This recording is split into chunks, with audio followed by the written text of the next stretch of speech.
বিতা 10 মাস ধরে বেতন পাচ্ছে না রাজবংশী ভাষার শিক্ষক শিক্ষিকারা।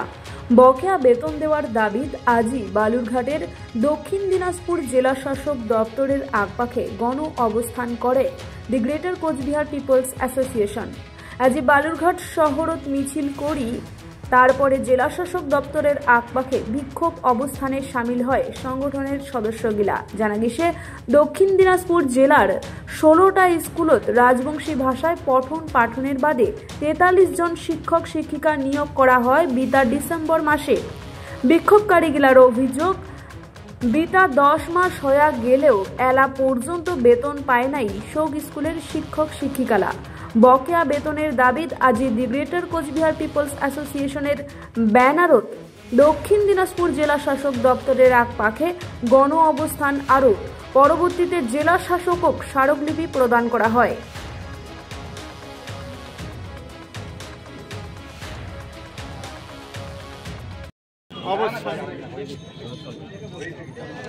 ধন্যবাদ।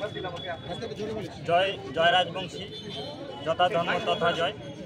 আজকে দি গ্রেটার কোচবিহার পিপলস অ্যাসোসিয়েশনের পক্ষ থাকিয়া আমার যে রাজবংশী জননেতা মানে বংশীবদন বর্মন মহাশয় নির্দেশে এই বালুঘাট ডিএম অফিসত এই গণ অবস্থান। আমার যে আজকের যে অবস্থানের মূল যে বিষয় সেটা হল যে দীর্ঘ মানে সরকারি অনুমোদন প্রাপ্ত রাজবংশী ভাষার যেসব মাস্টারনি ঘর আছে তা আমরা দীর্ঘ 10 মাস যাবৎ মানে স্কুলের তার যে কর্মরত বেতন সেই বেতন পায় না।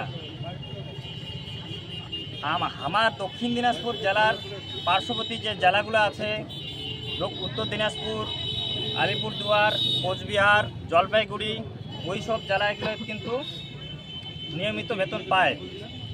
তো আমার যে রাজবংশী ভাষার স্কুলের যে মাস্টার দিদিমণিগুলো যে নিয়োগ হয়েছে ডিসেম্বরের 15 তারিখে নিয়োগ হয়েছে। তো সেক্ষেত্রে 10 মাস হয়ে গেল এতদিন যাবৎ কিন্তু এই জায়গার দক্ষিণ দিনাজপুর জেলার কোনো মাস্টারনি বেতন কিন্তু পায় না। সেটা পায় না কেন তার বিষয় নিয়ে আজকে এই জায়গার ডিএমডি অফিসত গণ অবস্থানে আসিছি। আমার সঙ্গে আছে জিসিপি এর কর্মীর ঘর, আরও এই জায়গার যে রাজবংশী ভাষা প্রাইমারি স্কুলের যে মাস্টার দিদিমণি ওমাল্লাও সাতত আছে। আপনার নাম বলবেন? মোর নাম হলি বিশ্বজিৎ বর্মন, দক্ষিণ দিনাজপুর জেলার সেক্রেটারি।